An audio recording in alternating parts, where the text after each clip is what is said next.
Hello and welcome. This is Jean-Luc Baker. I am Jean-Luc Baker, and we are in the beautiful Lake Placid, New York for the 5th Grand Prix Skate America. Oh my gosh, like this is going to be starting to get really, really intense. The Grand Prix circuit so far, the other 4 have been already phenomenal skating, and today at the 5th Grand Prix, the practices are getting underway. Now the skaters here are going to be fighting for their spot for the Grand Prix final, and then leading them to send onto the Olympic Games. Now, I think that it's going to be so intense. The skaters are going to be getting their bodies ready, primed. This is not an easy place to get to, Lake Placid, New York, with all of the snow and everything like that, but it's going to be such a fun event to see how the skaters send their bodies on this great trajectory for the rest of the weekend. So let's see who's on the ice.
All right, so here we are where these skaters are taking the ice right now. And the pairs, as we've talked about before, I mean, if anyone that has tuned in and listened to this Rinkside broadcast, I mean, the pairs have 4 skaters, unlike the ice dance, who have 5 teams on. And then in the men and women, they're looking at 6 skaters on the ice. So it's just a different amount. So this ice size, though, I have to be honest with you, looks a little small. A lot of these skaters out here are used to Olympic size, and I think that this rink usually is an Olympic size, but it looks like for this event they made it an NHL. So we're about to see some very close lifts and throws, particularly with these teams out here. We have the Japanese team, Riku and Ryuichi, who are just a sight to watch. I mean, absolutely stunning. They are powerhouses, and the Georgians, Anastasiia and Luka, I mean, just so good. Their technique is profound, and the throws are absolutely massive. I mean, getting to watch them front row, I am ice side, literally ice side. It's so fun because you can see the skaters and feel the wind go right past. So with that being said, let's just tune in and see what we're going to be seeing today.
Skaters, this warm-up has ended.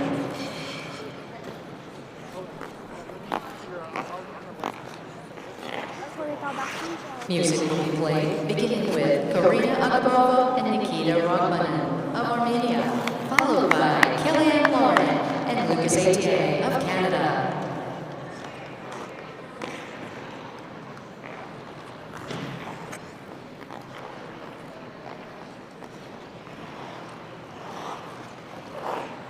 Karina and Nikita, could you please come see the music player for your music?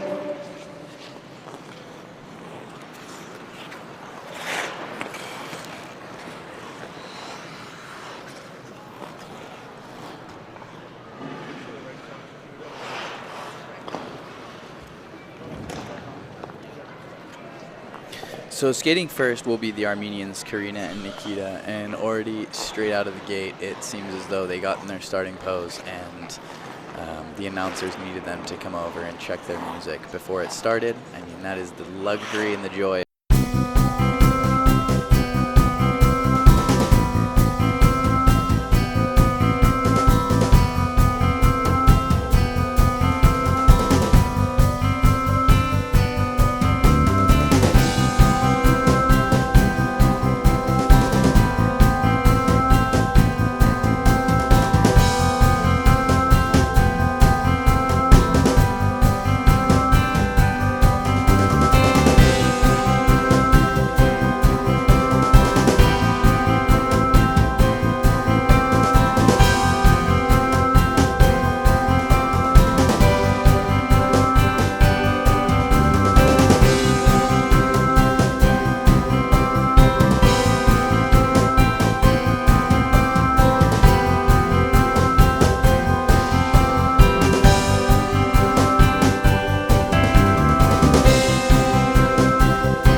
As you know that, getting their spacing and their patterning all organized is so crucial.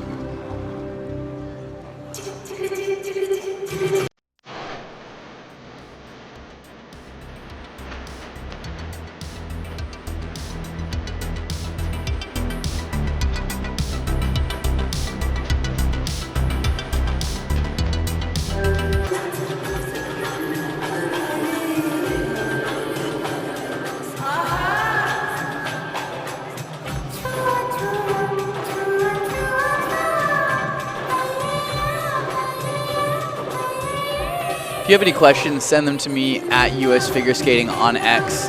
Please don't be afraid to send those questions if you are tuned in and watching. I will do my best to answer anything and everything that you send my way.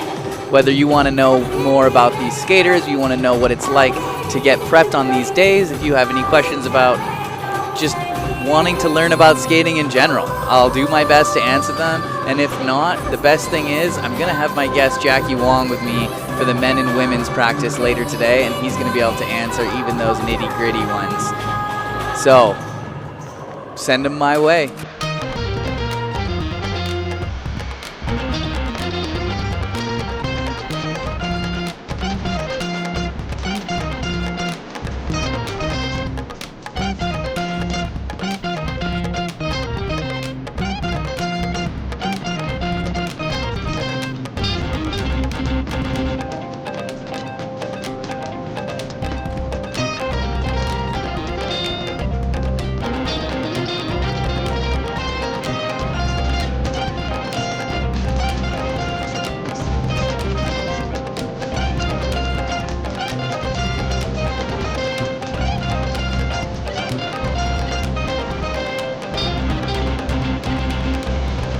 I'm always so fascinated watching pairs lifts, like it's so crazy.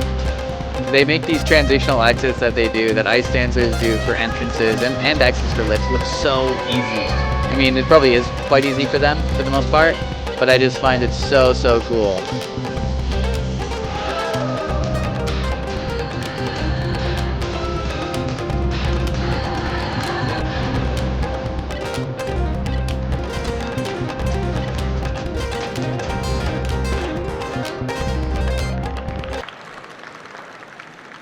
Music time, 4 minutes, 16 seconds. 4 minutes and 16 seconds. Now your max time for a long program will be 4 minutes plus or minus 10 seconds. So I'm hoping that they stop either in time or they don't move very quickly at the beginning, because I believe that could be a problem.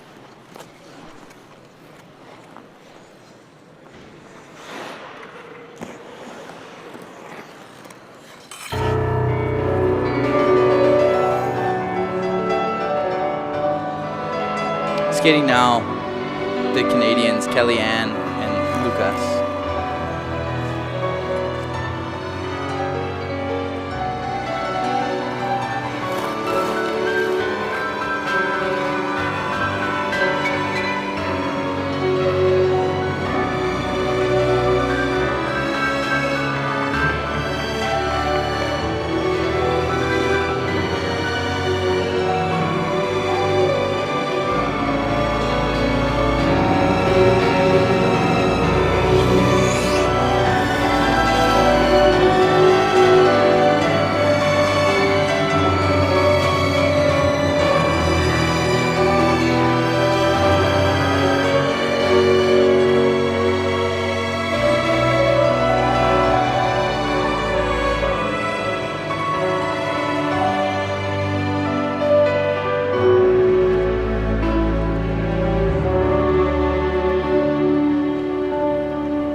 This team, I don't know which lift it is. It wasn't that.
I don't know if you guys can hear, but there is what sounds like an elementary school of kids up in the stands.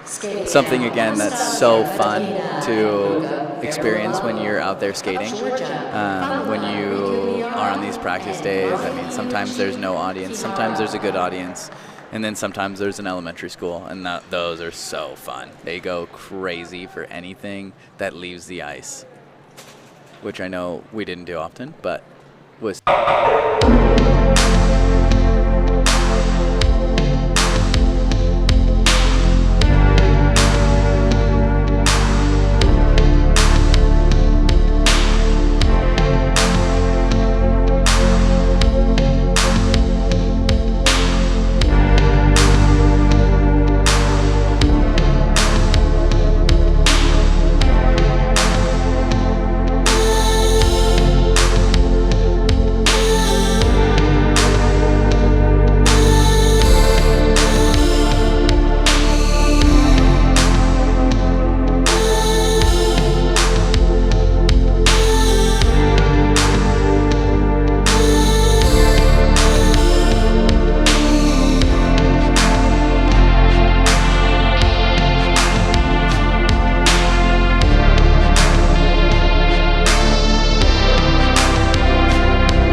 Massive throw.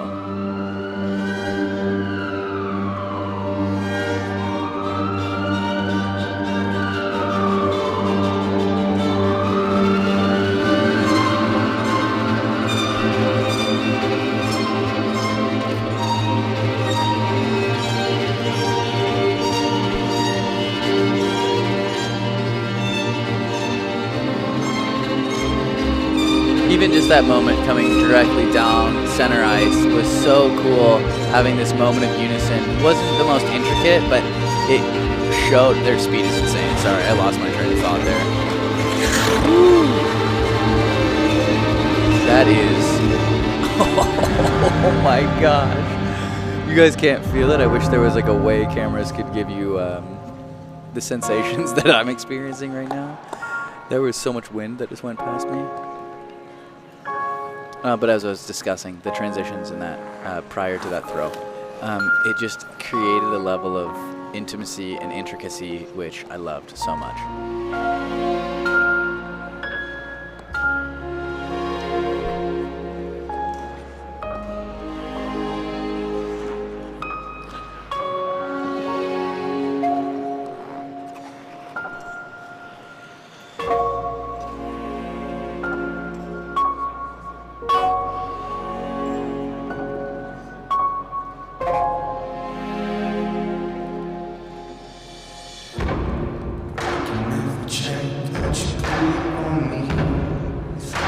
Luka was just getting some feedback from his coach during the run through. That's why we saw Anastasiia out in the middle by herself. I think he was just talking about what looked like a patterning. I don't know for sure, but that's what it kind of looked like. I think understanding the patternings on this size rink. The corners look quite sharp, so they end up feeling like they come up very quick.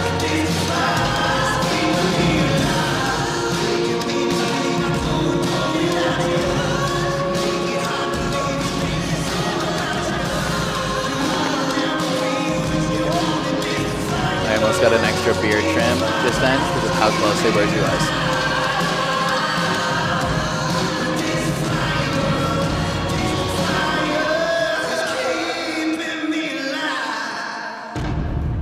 Anastasiia and Luka won China, so they're looking for a medal placement, first or second here, to secure their spot in the Grand Prix final. And a program skated clean will most likely do that for them. Skating now, Riku and Ryuichi. Iceman. For those of you who don't know, when I was skating in Detroit, Caitlin and I were, before we moved to Montreal, we watched the journey of Ryuichi turn from singles to pair skating and for the first year or two, watching him every single day off ice. As soon as he gets off ice, covering his whole body in ice. So we would finish the day of training and I'd see him sitting in the lobby, his knees, ankles, elbows, shoulders, hips. Everything had a bag of ice taped to it, and I literally just kept calling him Iceman because of that.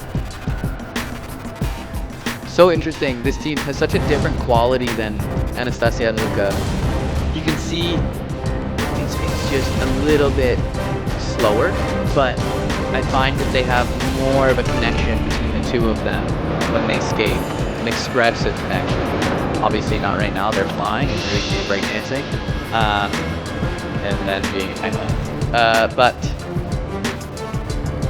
when this team skates clean, it gets the arena on their feet just because of the emotion that they put into it. Beautiful.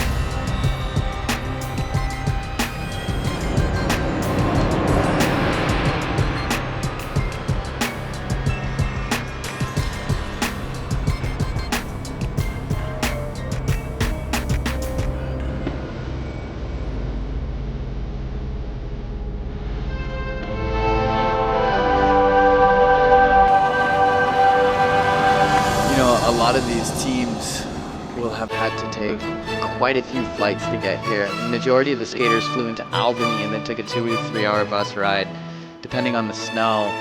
But to get to Albany, you gotta fly to some unique airports to be able to even connect to get there. So a lot of the teams and the skaters that I've already been speaking to, and even the coaches, have been saying they've had close to 3 connecting flights, and they spent more time sitting in an airport in a layover than they were in the air.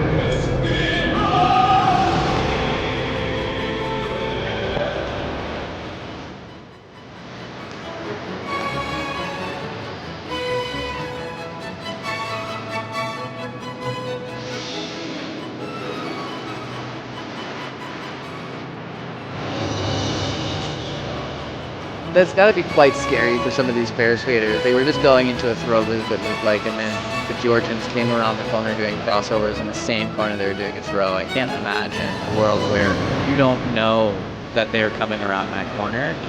I mean, they have the right of way being Riku and Ryuichi because their music's playing, so that's just the way that this works. It's a matter of whose music's playing is like automatically trumps all other cards, unless there's like a team or a skater that's not paying attention and there's a safety issue. But I think that it must be quite challenging to stay focused while you're flying in the air like that or throwing your partner while a team is coming around the corner in the corner that you're throwing them. This program, I think, is very cool. It's going to be beautiful. It's going to be skated so well, and I think that these pair teams are going to throw down.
All right, so a couple of you have been sending your questions to me at US Figure Skating on X. I'm going to do my best to answer them. The first one, can you explain what is needed for a level 4 step sequence? I would love to, except I don't know which discipline you're wanting. Because what's needed for an ice dance level 4 step sequence is so different than what's needed for a pairs level step sequence, level 4 step sequence, to then a singles level 4 step sequence. So if you gave a little bit more direction, that would be awesome, because I don't want to answer for all 3 disciplines, because I think that that's going to take a long time. I would love to have more clarity on what you're looking for. Do any other Grand Prix besides Skate America broadcast the practices? From my understanding, they don't. But if you want them to, sign me up. I'll do it. If you guys want to hear my voice talk about skating for more of these Grand Prix. I mean, I love doing this. I love being able to be at these events and give back to the audience still just as much as I did when I was skating in a different way, and try to share my knowledge and my opinions and my thoughts with what I foresee, and also kind of inform as much as I possibly can in what we're watching. To the best of my ability. Sometimes I make mistakes just like everybody, but I think that more times than not, I feel like I'm pretty on it. I would love to do it for NHK. Would be so fun. I mean, I just love going to Japan in general. Japan is one of my favorite places in the world, amongst also being home is one of my favorite places in the world. So I think that doing it in Japan and for the Grand Prix would be so cool. I love doing it at US Championships. Even last year at the World Championships was such an amazing opportunity. Maybe you guys can start tweeting at the Olympics and get us sent over there and we can do it there. I mean, would be an amazing opportunity, but who knows? Anything is possible.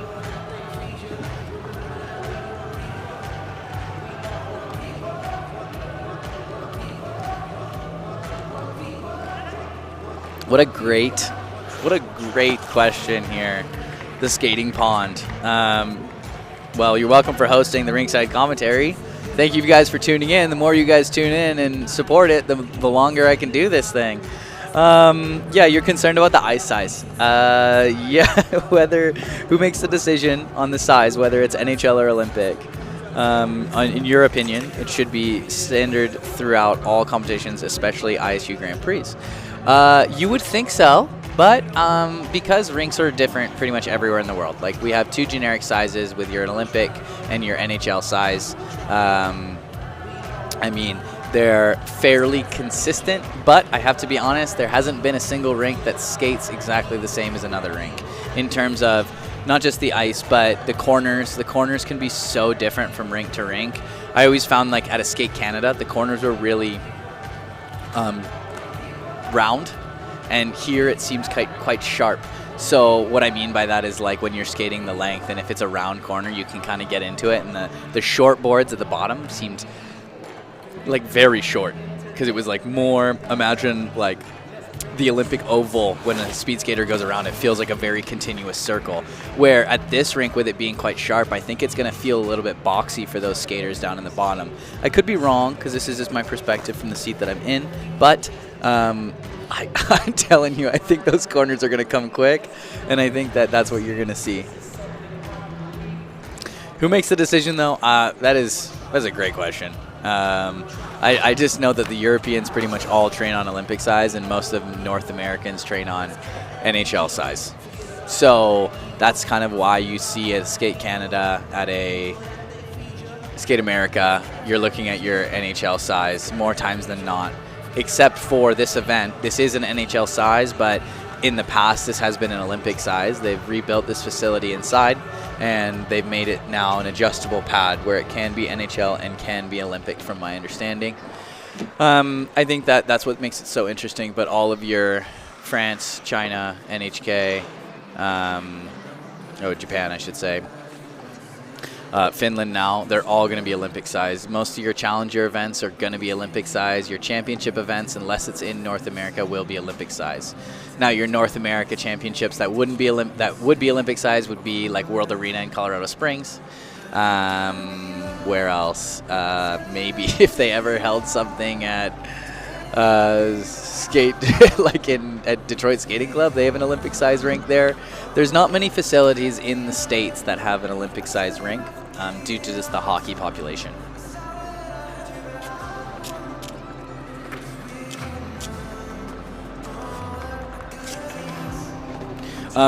I used to teeter-totter with what I loved about the rink size. Now, there were times that I loved an NHL, and there were times that I loved an Olympic size.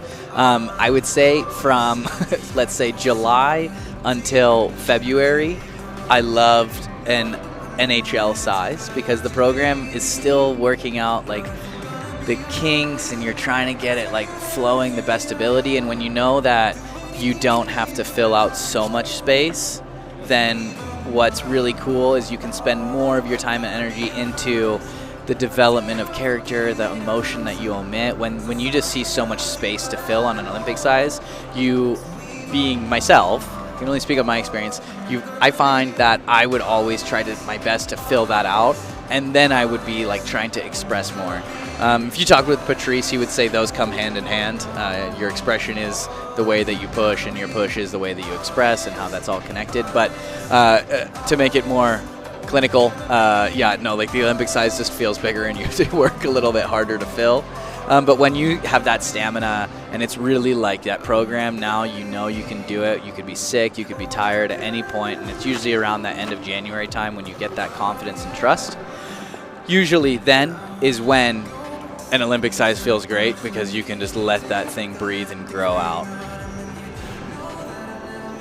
I'm really appreciating all you guys' questions. Like, it makes it so fun for me. I mean, as of right now on the pairs practice, I do not have a guest, so it's just me and you guys. So as you can imagine, that is just me talking to the air, keeping you guys up to date and seeing what you're watching, talking about what you're watching, and you guys send those questions or any comments. I'll do my best to keep it involved. Yeah. I'm going to give you guys a breather so I can breathe too.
Competitors, there is 1 minute remaining in this practice session.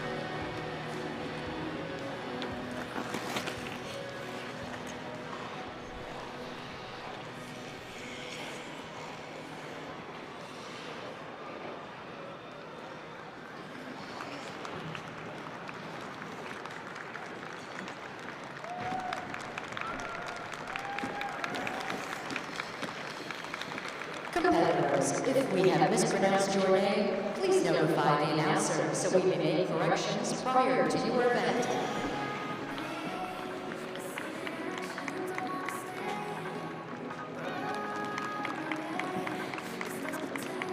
This concludes the practice session for pairs Group 1. All right, so that just wraps up our first practice group for the day. Our second group now will be taking on the ice. I mean, those pair skaters now are done. That first group, it's 10:40 in the morning. They can go back to bed. They can just go walk around up and down Main Street 15 times because they're going to have plenty of time throughout the day to go do their thing. Yeah, so second group, we have the Germans, Annika and Robert. And we have 3 U.S. teams. We have Emily and Spencer, Olivia and Luke, and Valentina and Max. Now, this is going to be such an exciting event. Really getting to see these teams throw down, these U.S. teams. Looks like Emily and Spencer are not here yet on the ice. Their coach is here. Huh, all right. Maybe they got the times wrong.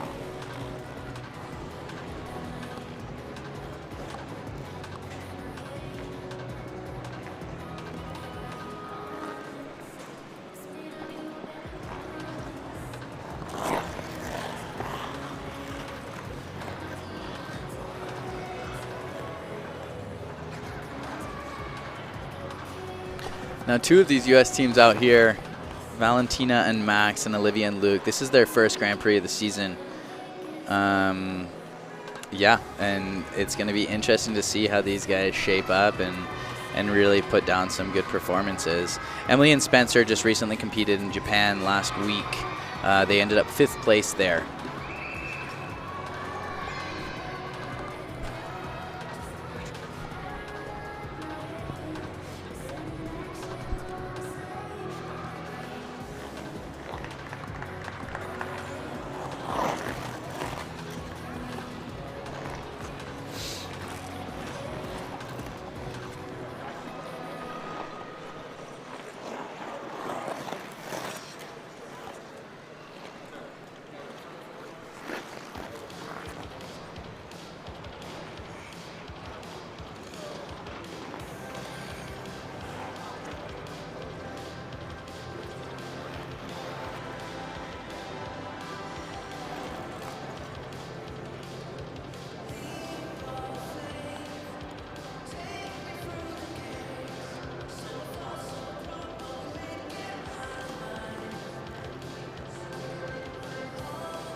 If you guys have any questions, send them to me on X at US Figure Skating. I mean, also, like, send me some things like who's your favorite skater? Who are you most excited for this weekend? Like, what program are you most excited to see? That's something that I want to know as well. Like, I can keep an eye out and see how it develops throughout the day or the next 2 days. Like, give me what you guys want to see and what you're excited for, because you don't just have to ask me questions. Like, I'll tell you my favorite color is blue or green or all those fun things, but at the end of the day, like, I want to know what you guys are thinking as well. So send them to me at US Figure Skating on X.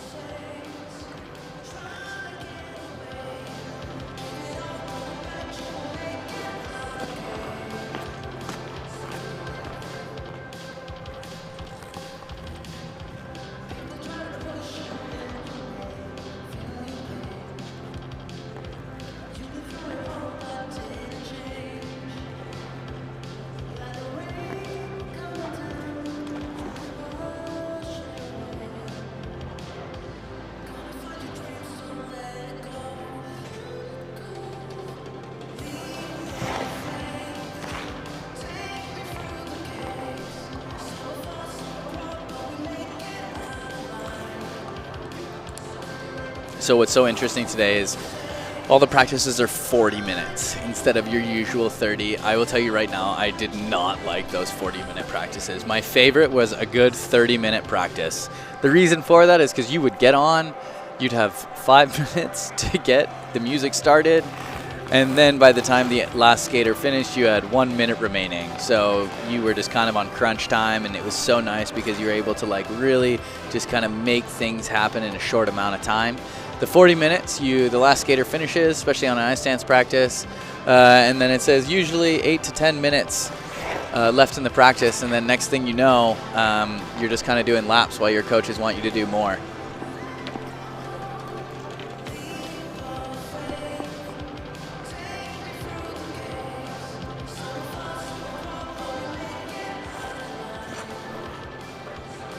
I honestly would be like, yo, Patrice, can we get off? And he's like, is there something else that you'd like to do? And I was like, that's exactly why I want to get off. No, I'm good. I'm tired. I would love a nap. I know it's only 40 minutes, but these 40 minutes seem so much harder than a full day of training at home when you're skating 3.5 hours a day. I mean, realistically, like, it's just feeling that you're always on.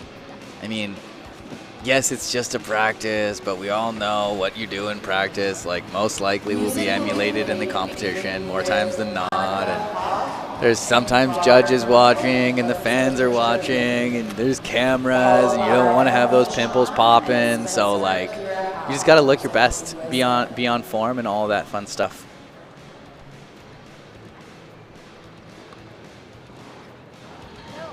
Skating first will be Annika and Robert from Germany.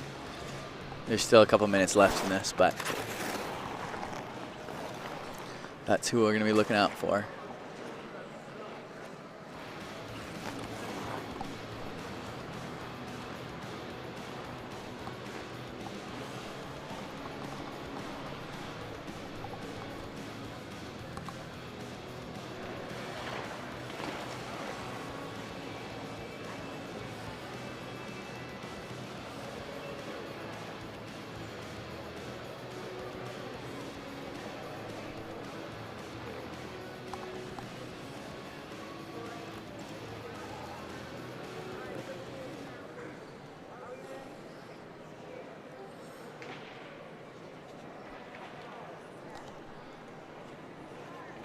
They are waiting in their starting pose.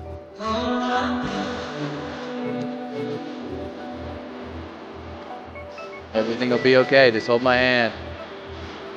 I would if I had somebody here with me right now, but it's just me and my gloves.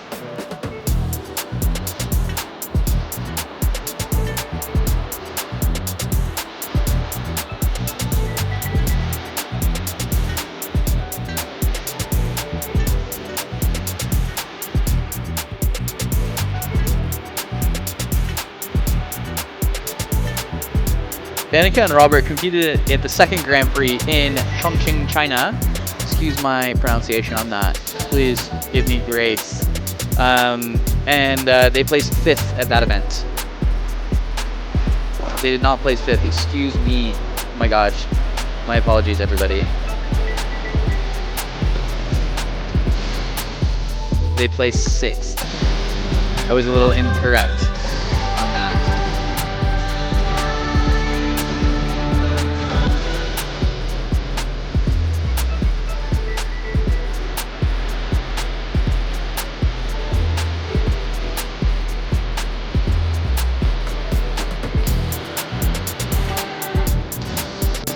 Now this team, Annika and Robert, have so much expression, and so much like natural expression with what they do, I find. She has a lot of good projection.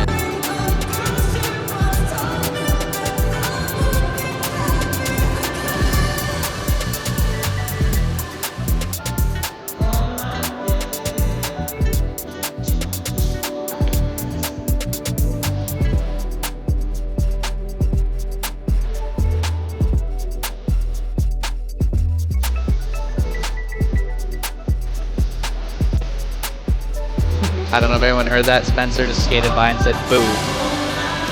My apologies, I do not have any control of these skaters, particularly big boys like Spencer Howe.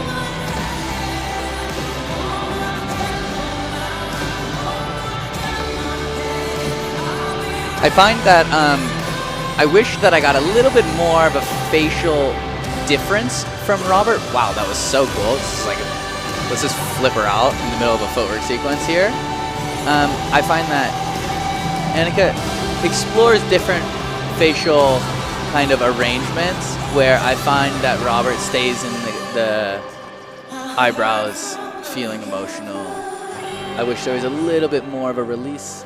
He can lift his eyebrows a tiny bit and then go back into it. So I'm getting an array of not just that for 3 minutes. Sure, that's probably going to create some nice brow lines, and also on top of that, maybe even a little bit of a headache. Skating now is Emily and Spencer, the boy who just said boo to me. Now this team, for me, is hot and cold. But when they're hot, Like when it's on, it's so beautiful. Spencer honestly could be an ice dancer if you wanted to. You give me a week and a half just working on some things here and there, I feel like it would work. But the carriage, and Emily is so light and beautiful. She always knows right where to be.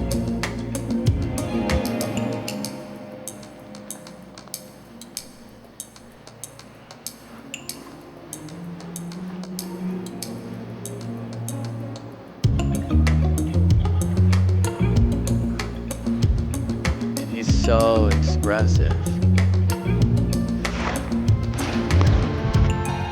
Look at this. I do wish that they would have touched at some point. Would have been nice. They haven't touched yet. I mean, other than... There we go. And as I was talking with Robert, like arrangement of facial expressions, Spencer really hits that. Very interesting. Opening with 2 jumping passes and then going to a twist in the long program. It's rare that you see a team not open up with their twist in pairs.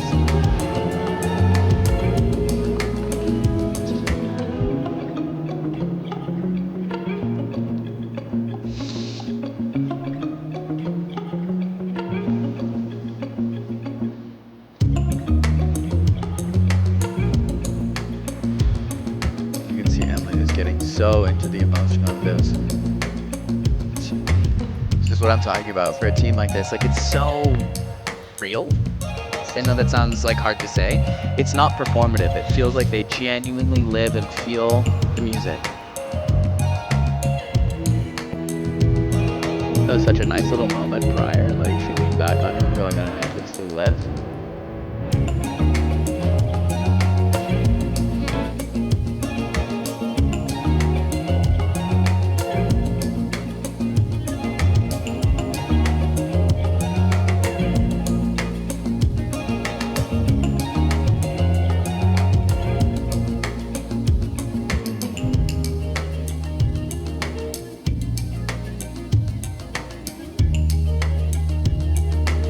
So with Emily and Spencer just competing in Japan, that will have had them finishing on Saturday most likely, which then they don't fly back until Monday, which means they're not back until Tuesday from Japan. And then that means they might be skating Wednesday, and just letting you guys know, today it's Thursday. So that is a little bit of a challenge to just kind of deal with a 14-hour time change. Just flip that clock, flip it back, and now get to Lake Placid. They're still recovering from NHK. Like, competing at this level takes a week to recover. At least it did for me. I don't know if I was weak or what, but what I put into the event felt like it just depleted my soul. And I think a team like this, it's very probably similar because of the emotion and expression they put in. When you're giving every ounce of your authentic self to your performance, I think that it drains you so much.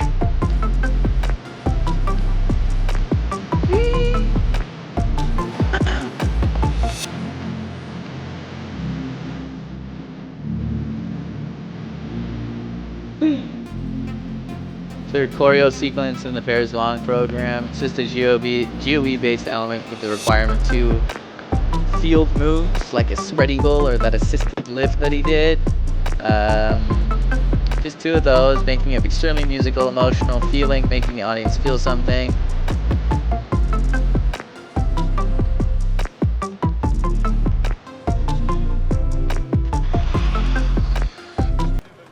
just think it's a beautiful program. I just don't love how they end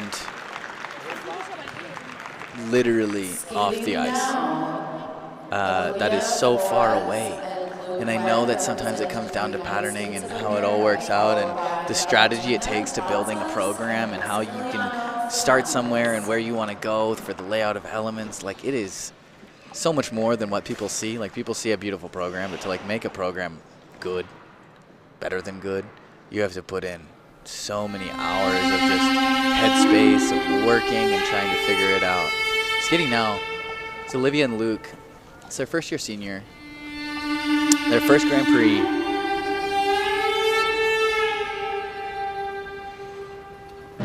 Interested to see how this goes.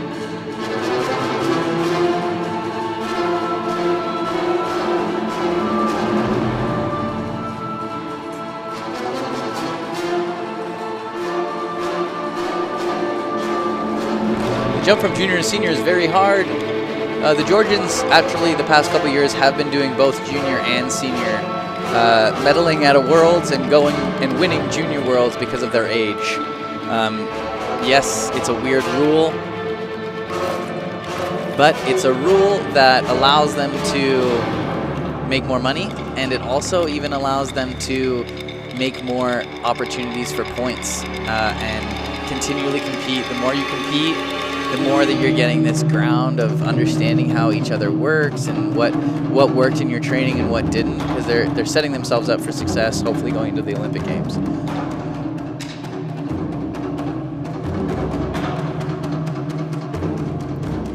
Now, Olivia and Luke, I think, have some really nice qualities. They're very expressive, but I feel like I don't get much emotional connection between the two of them. I know that's really hard to do, and most people will be like, can't you just look at each other? I mean, like, yes, but it's so much more than just looking. There's a difference between looking and observing. So oftentimes I think that there's a lot of observing or seeing happening rather than not seeing. A lot of looking and observing and not seeing. And I know that sounds all like the same thing. But observing being like, okay, what are they doing? And then looking is like searching.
I mean, just as a team, I think there's so much potential for them and so much opportunity, especially as them being so young and moving up in the ranks from junior to senior. Like, I'm just very excited to see the development of this team, and if they can just put a little bit more attention to detail and a little bit more intention on the connection, more seeing one another, less observing, or looking would be awesome. Skating now, Valentina and Max.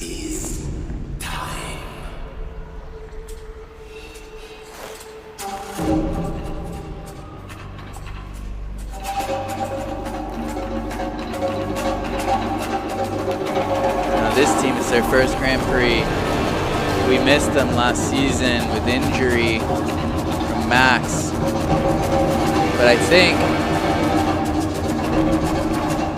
they have the potential to do some damage, particularly in the US pairs.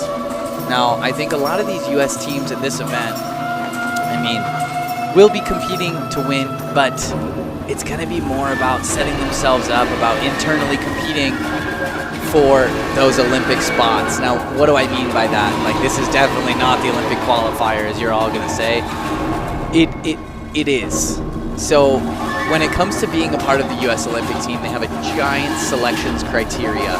So what I mean with that is we have these benchmarks that we need to meet, and there's weight to each event. So as we get closer to U.S. Championships, which is the last event prior to the Olympic Games, each of those events has a certain amount of weight, like a Grand Prix.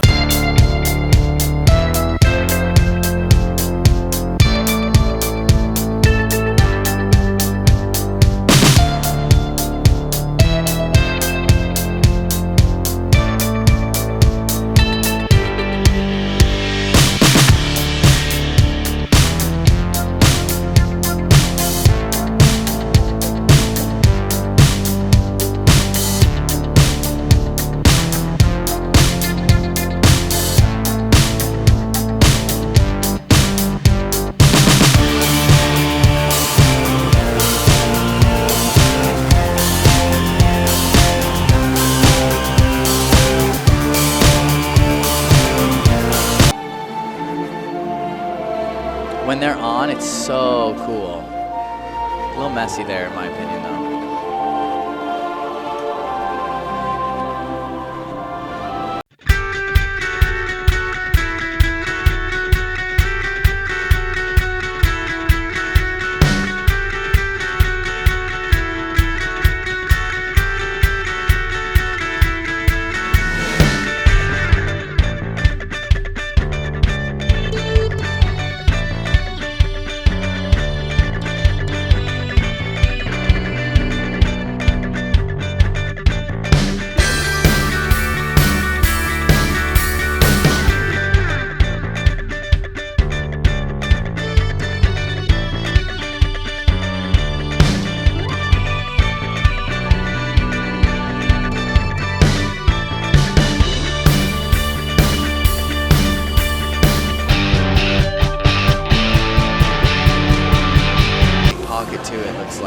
Now jumps in general in pairs are quite tough, but in the States, jumps are something and throws are something that are quite volatile, and I think it's going to come down to who can create that consistency. Ice dancers might put a knee down in a PST, or they're going to maybe have one skid or scratch in a choreo step and lose 7 points, and that means they're going from second to ninth. In pairs, you can miss a jump and still win sometimes. So I think that what's really, really important is really delivering the most solid amount of elements that they possibly can. Very excited for this team to see what happens this weekend.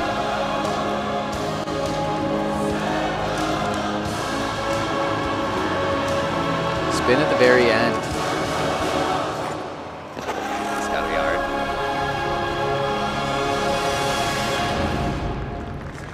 Solid skate. So we got a couple questions in here. Hi, Jean-Luc. Skate America has a great field, but can we take a minute to talk about the ridiculous ice dance field at next week's Grand Prix? Whoa, that is going to be an event.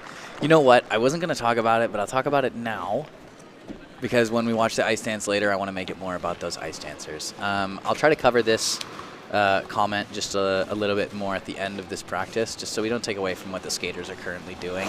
But you are so right. I will actually be at that event because I would love to be there to just support the skaters that are in it. My girlfriend Olivia Smart also will be competing there, and I just want to be there for everybody and watch that event because it's going to be absolutely amazing.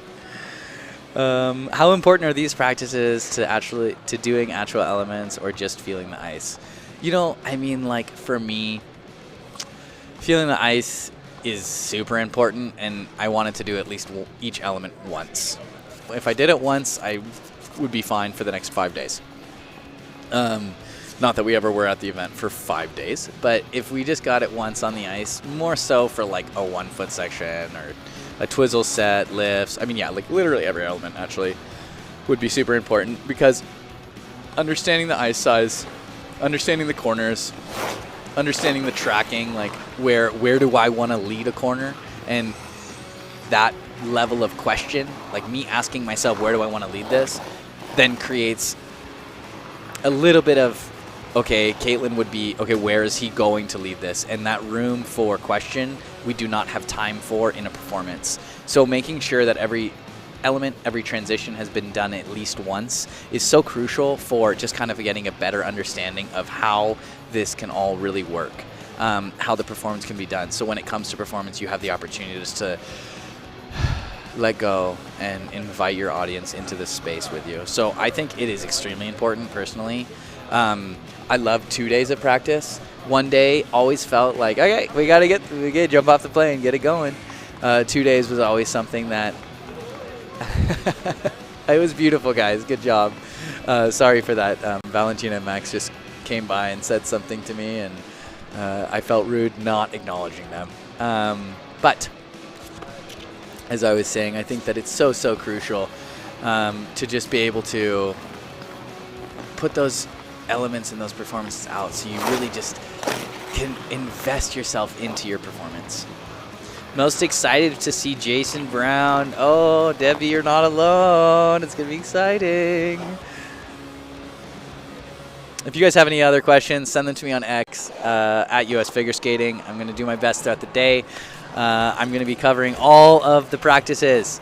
The next practice will be the women's practice, and I will have my very good friend and my special guest who will be co-hosting with me, Jackie Wang.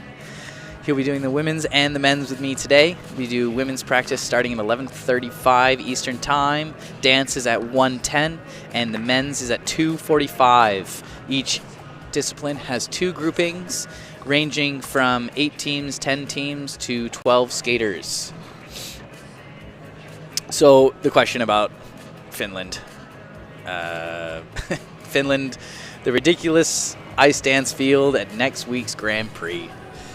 Yes, it is an Olympic Games. It is a World Championships. It is both. It is a Grand Prix final. It is literally, it's just insane the depth of that event. Like, you have some of the best skaters some of the best skaters in the world there. Some returning teams, some new teams, many teams fighting for a Grand Prix final spot. You have some up-and-coming teams making surprises this season, U.S. teams. You have some Spanish teams. You have some Georgian teams that are also, both of those are just exquisite. It's just insane. I did notice that the Finnish team, unfortunately, I just saw withdrawn from that event. Mateus and his partner, Julia, unfortunately, I would imagine due to injury, is what it's been all season. It's hard to miss a home Grand Prix, but I'm sure they're doing it for the right reasons. Hello, Annika. That was extremely close to the wall. I think you even saw me on camera there. That's how close we were. That was wild. So yeah, but you know what? Let's just talk about this week before we even get to next week. If you guys have any interest, let's find a way. Maybe we can chat again about next week, during or after the event. Who knows? So, you guys, this has been a great practice for these pair teams. I think getting this ice field out, it's getting really choppy now. It's hard to tell, but you can see it. This ice is getting scratchy, broken up. They'll do a nice ice cut, reset it. That was close. Emily almost got ran into a Spencer, and Spencer almost tripped over his toe pick afterwards. got a little too comfortable.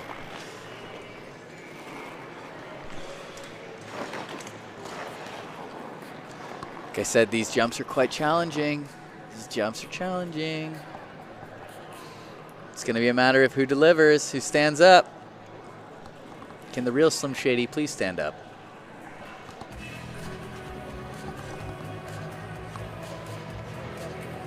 Oh my gosh, what is such a good question. Debbie, do skaters like to have people in the stands for practice? Oh my gosh, I loved having people in the stands for practices. Like, if you are in the area, come to the practices.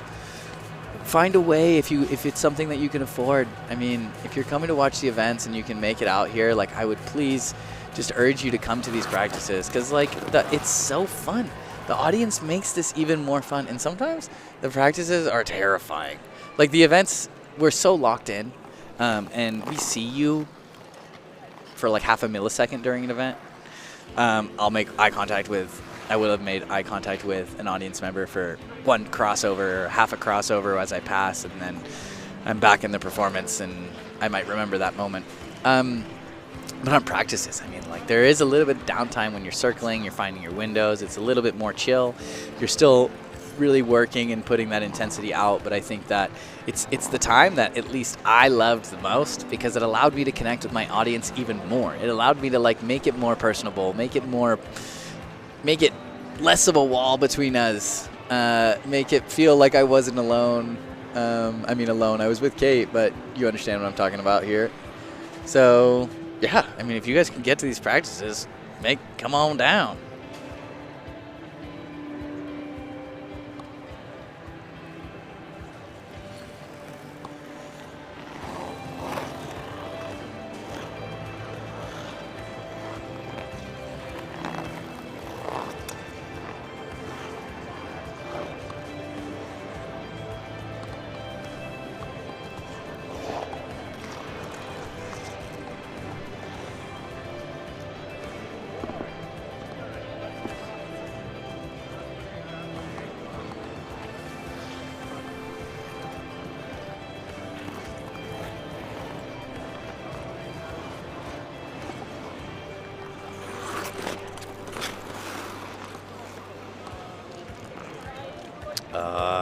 What a good question about music licensing.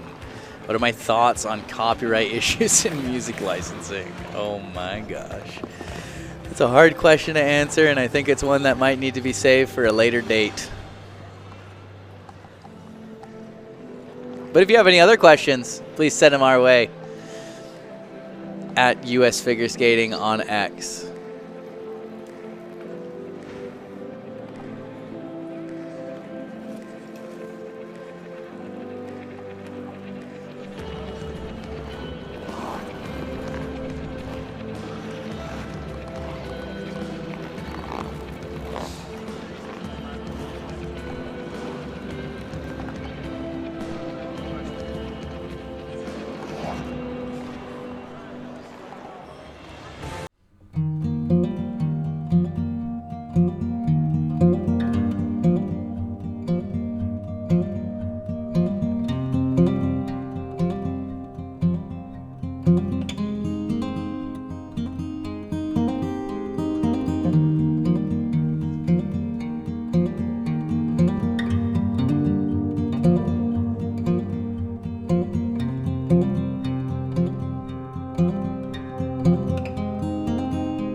Take a look at that really quick. Yeah, I got time.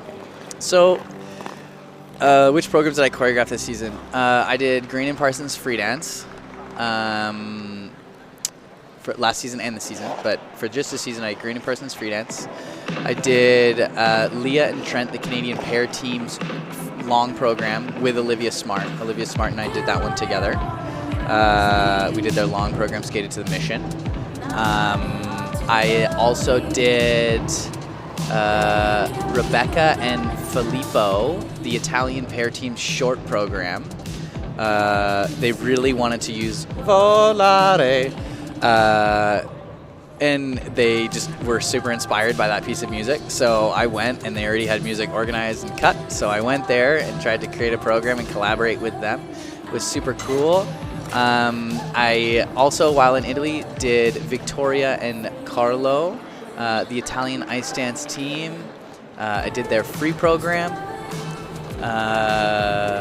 Who else? Holly Harris and Jason Chan from Australia, their free dance. They kept it from last season to make their Olympic qualifier spot, which they successfully did. So I guess you could say I did their program, but it was kind of a rollover from last year. And there's other skaters, but I'm trying to give you more current ones that you guys might more know. Some junior skaters in both solo dance and men's singles.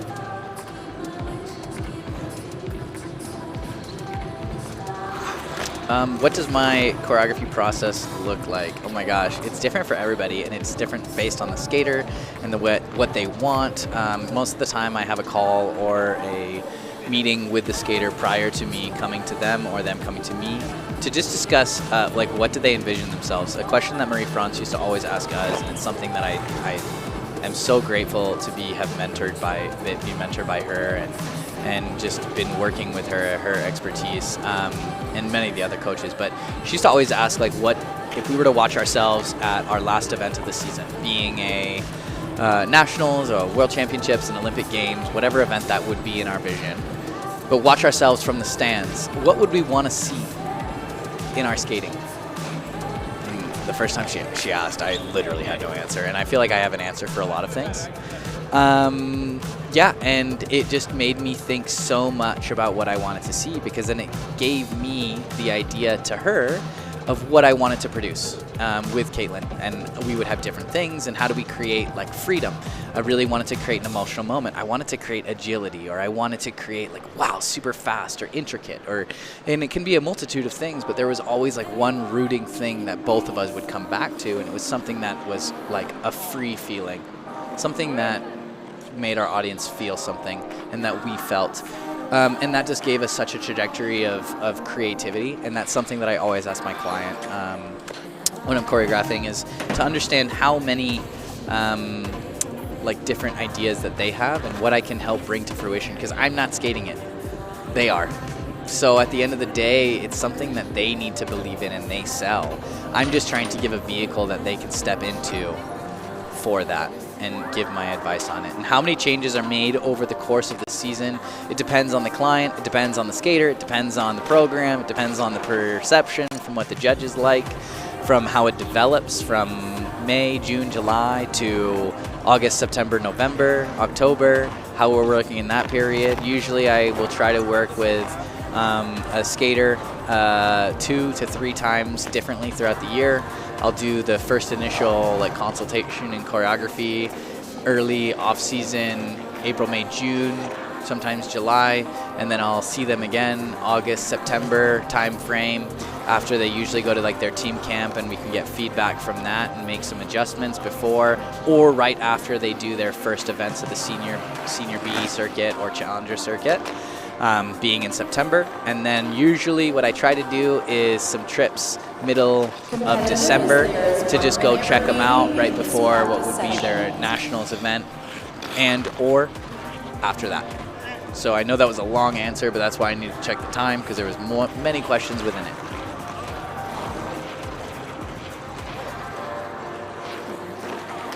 So yeah, and the last one, what do pairs and ISM teams talk about in between their elements on practice ice?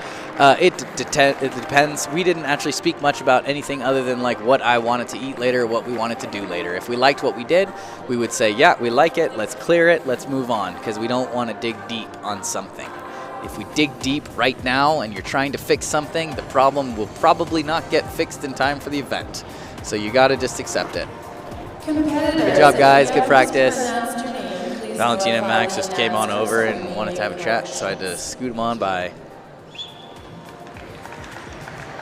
So hopefully that answered your questions. You guys were so good. That just wraps up our pairs practice for the day. These guys are done. It is 11:20 in the morning. What are they going to do? They can make it in time for lunch. They got dinner. They got walking around. They can go catch a movie. There's a theater on Main Street. They can hopefully just enjoy the snow. Or, I don't know, maybe Spencer and Emily will just catch up on some sleep. Who knows? But either way, thank you for joining us. Stay tuned. We have the women's practice coming up next. That will be starting at 11:35. I will be here with my very special guest, Jackie Wang. Tune in. Thank you for staying with me. Send your questions. See you in a bit. Session for women, Group 1, and the competition event is scheduled for 11.